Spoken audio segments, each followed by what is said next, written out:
Hello friends, कैसे हो आप सभी। स्वागत है आपका अपने इस यूट्यूब चैनल रोजगार प्रीतम में।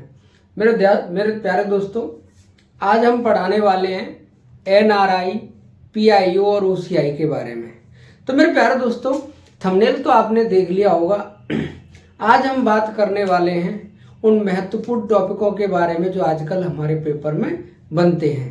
तो आइए मेरे प्यारे दोस्तों, उन व्यक्तियों के बारे में हम बात करने वाले हैं जिनको भारत सरकार कार्ड देती है। कार्ड कौन सा card? NRI card, PIO card, OCI card. हाँ मेरे प्यारे दोस्तों, जिसके बारे में हम बात करने जा रहे हैं वो है क्या और वो किन किन नागरिकों को प्रदान किए जाते हैं। तो मेरे प्यारे दोस्तों, सबसे पहले हम बात करेंगे एनआरआई और उसके बाद में बात करेंगे हम पीआईओ और उसके बाद में हम बात करेंगे ओसीआई। यानी इन तीन व्यक्तियों के बारे में बात करेंगे। ये व्यक्ति होते कौन है, यानी ये कार्ड है, ये एनआरआई कार्ड है, ये पीआईओ कार्ड है, ये ओसीआई कार्ड है। अगर हम इसकी बात करें तो ये एनआरआई कार्ड, एनआरआई की फुल फॉर्म पहले जानना बहुत जरूरी है।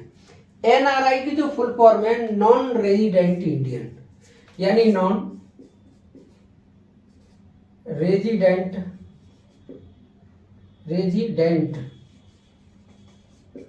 इंडियन, यानी नॉन रेजिडेंट इंडियन का मतलब है अप्रवासी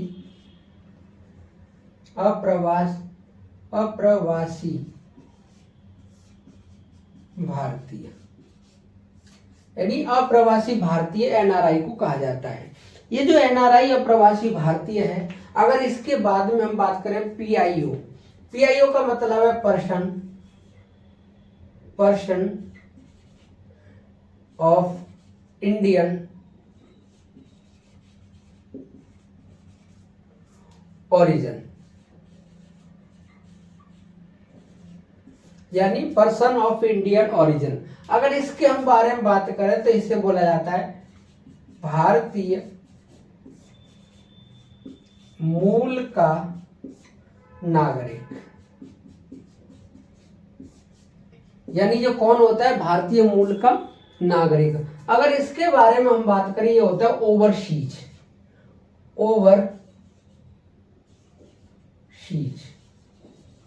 ओवरसीज सिटीजन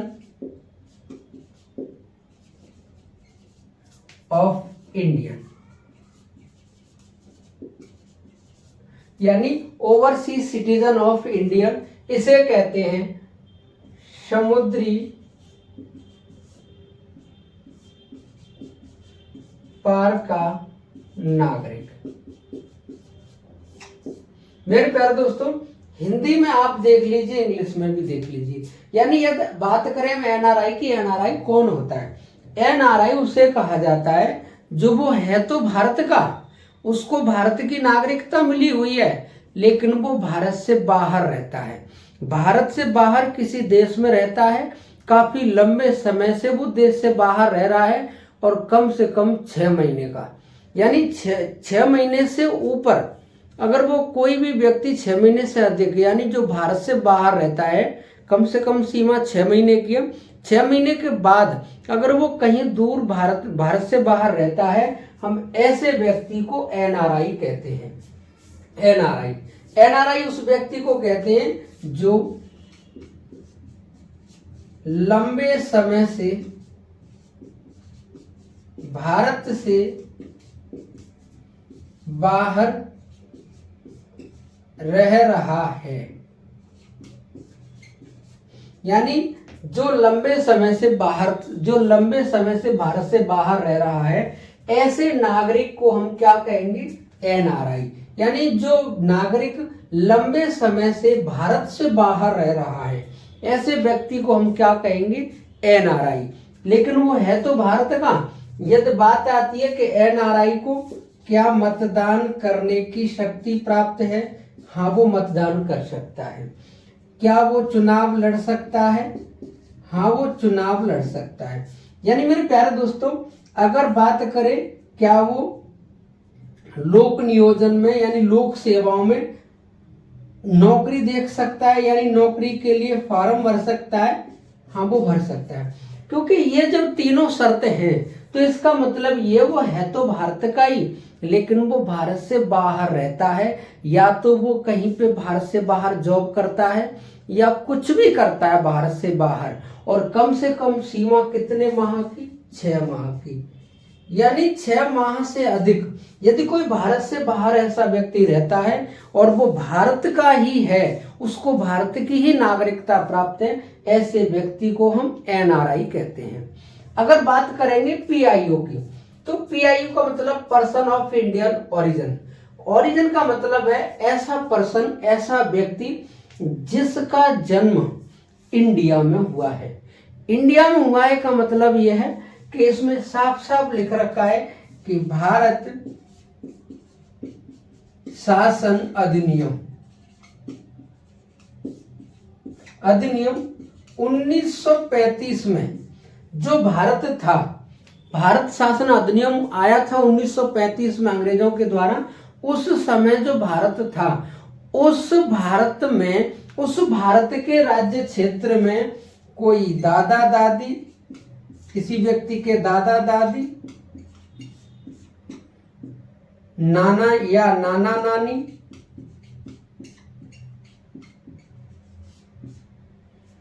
या माता पिता,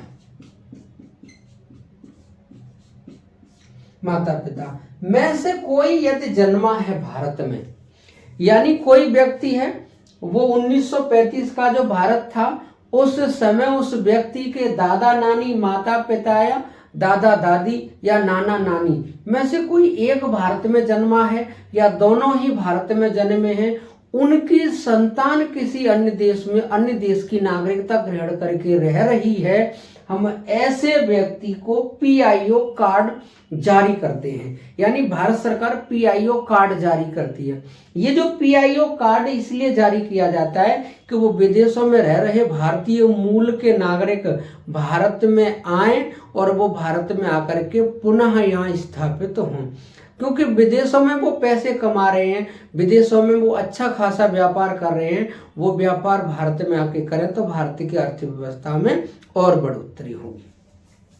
पीआईओ कार्ड इन व्यक्तियों को जारी किया जाता है। यहाँ सीमा है 1935 वाली, यानी 1935 वाले नागरिकों को यदि देखा जाए, ऐसे व्यक्तियों को भारतीय मूल का नागरिक यानी उनको पीआईओ कार्ड जारी किया जाता है। आगे हम बात करनी है ओसीआई के बाद, ओवरसीज सिटीजन ऑफ इंडियन, यानी समुद्री पारीय नागरिक। ऐसे व्यक्ति कौन होते हैं? ये ऐसे व्यक्ति जो नए नवेले नागरिक हैं। नए नवेले का मतलब है 26 जनवरी 1950 को वो भारत के नागरिक थे, यानी 26 जनवरी 1950 को वो भारत के नागरिक थे। उसके बाद में उन्होंने भारत को छोड़ दिया, भारत से नागरिकता छोड़ करके वो किसी देश में चले गए, उन्होंने वहां की नागरिकता ग्रहण कर ली। ऐसे नागरिकों को समुद्री पारी नागरिक और नए नागरिक कहा जाता है, क्योंकि ये आज़ादी संविधान लागू होने के बाद तक नागरिक थे, उसके बाद में उन्होंने भारत छोड़ दिया और किसी अन्य देश में जाकर बस गए। तो भारत सरकार ऐसे व्यक्तियों को ओसीआई कार्ड जारी करती है, जो आपके सामने है। ओसीआई कार्ड ऐसा कार्ड होता है, देख लीजिए। ओसीआई कार्ड की शुरुआत कब हो रही है? ओसीआई कार्ड के यदि हम बारे में बात करें कि ओसीआई कार्ड 2015 है, यानी जो नागरिकता संशोधन अधिनियम है, नागरिकता संशोधन अधिनियम, नागरिकता संशोधन 1955 का है। इसमें संशोधन किया गया 2015 में, और 2015 में करके पीआईओ कार्ड को समाप्त किया गया, इसकी जगह पर ओसीआई कार्ड बनाया गया है। तो मेरे प्यारे दोस्तों, यदि हम बात करें पीआईओ कार्ड की, तो ये पीआईओ कार्ड कब समाप्त किया गया है? नागरिकता संशोधन अधिनियम 2015 में इस पीआईओ कार्ड को समाप्त कर दिया गया है। और इसमें हम बात बता दें कि ये जो पीआईओ कार्ड किस किस देश के लिए भारत सरकार ने जारी नहीं किया था।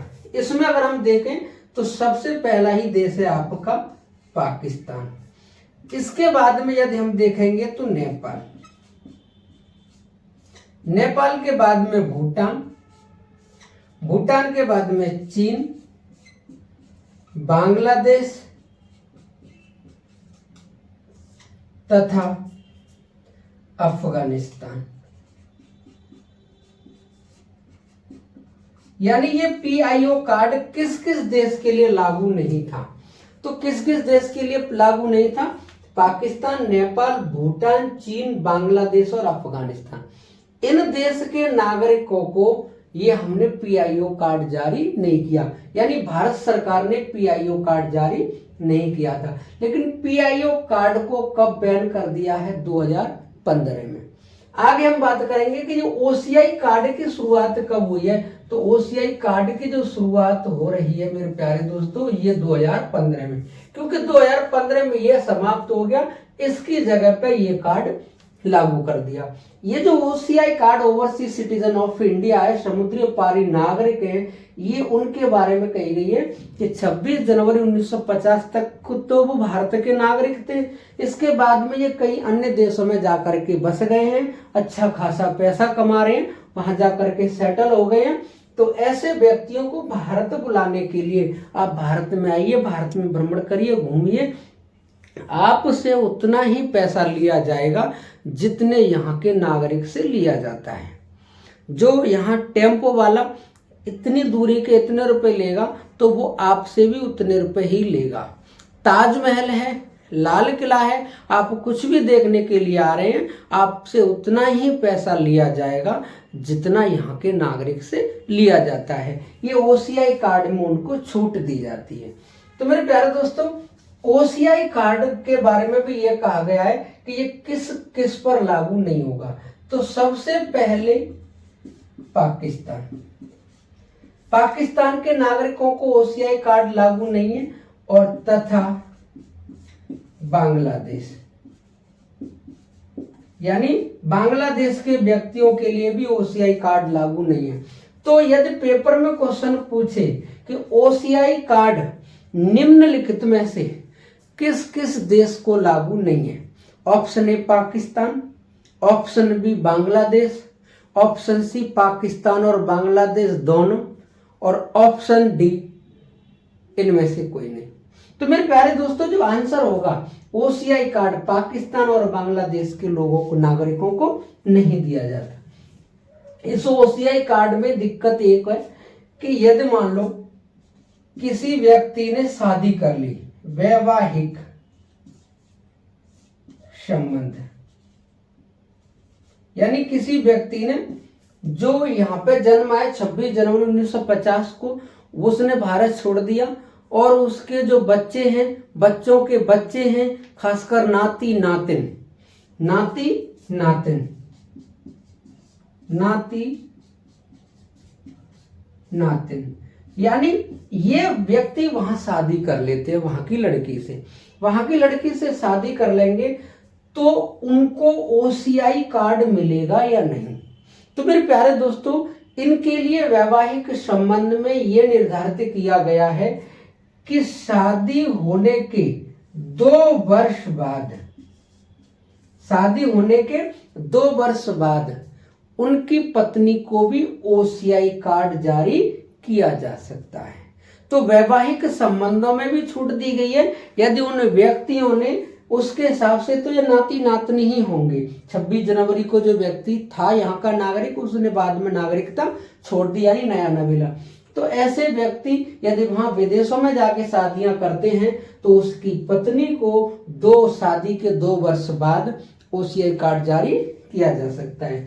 तो मेरे प्यारे दोस्तों, और अधिक जानकारी के लिए आपके YouTube पे एक फर्स्ट यानी एक कॉपी लगा दी जाएगी, आप उसको भलीभांति समझ सकते हैं। तो मेरे प्यारे दोस्तों, समझ में आया कि नहीं आया आपके NRI, PIO, OCI? तो मेरे प्यारे दोस्तों, क्लास अगर अच्छी लगी हो तो अपने दोस्तों में क्लास को शेयर करें, वीडियो को लाइक करें और चैनल को सब्सक्राइब करें। मेरे प्यारे दोस्तों, ज़्यादा से ज़्यादा सपोर्ट करें। Thank you. जय भारत।